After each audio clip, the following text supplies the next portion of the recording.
Nous restons à Dubaï où la ministre marocaine de la Transition énergétique et du développement durable enchaîne les réunions au troisième jour de la COP28. Leïla Ben Ali a participé à une réunion durant laquelle elle a échangé avec des jeunes engagés dans la lutte contre le réchauffement climatique, occasion saisie par la ministre pour revenir sur les avancées réalisées par le Maroc dans le domaine de la finance climatique. Ensemble, nous l'écoutons.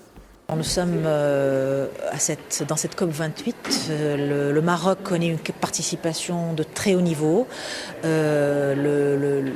présidé par son Altesse Royale, la princesse Lalla Hasna, et un groupe de ministres et de partenaires du secteur public et du secteur privé, et également de la société civile, qui participent à ces discussions et ces négociations au sein de la COP28. Vous avez remarqué également que nous avons organisé autour du pavillon Maroc, qui est un pavillon important pour tenir justement des réunions importantes, parfois également des négociations et des signatures de conventions.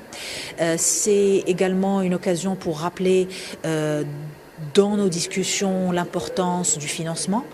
Nous profitons de cette occasion pour féliciter la présidence de la COP28, les Émirats arabes unis, ce pays frère et ami qui a vraiment porté plusieurs questions climatiques et a pu arriver à de très bons résultats pendant ces 2 premiers jours avec par exemple l'opérationnalisation du fonds des pertes et dommages, la mobilisation déjà de quelques centaines de millions de dollars pour ce fonds.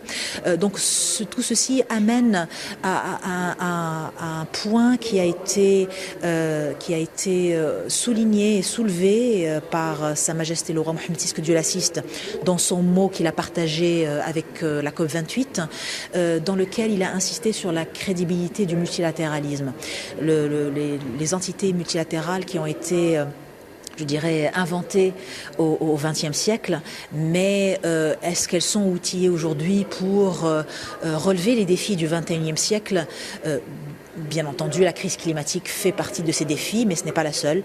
Nous avons eu des crises sanitaires, nous avons eu des crises économiques et financières.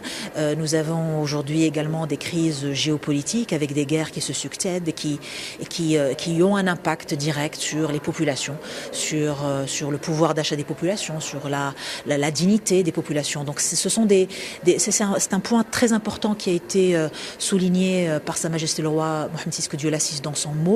Et c'est aussi un message qui est porté également par la présidence marocaine de l'Assemblée des Nations Unies pour l'environnement.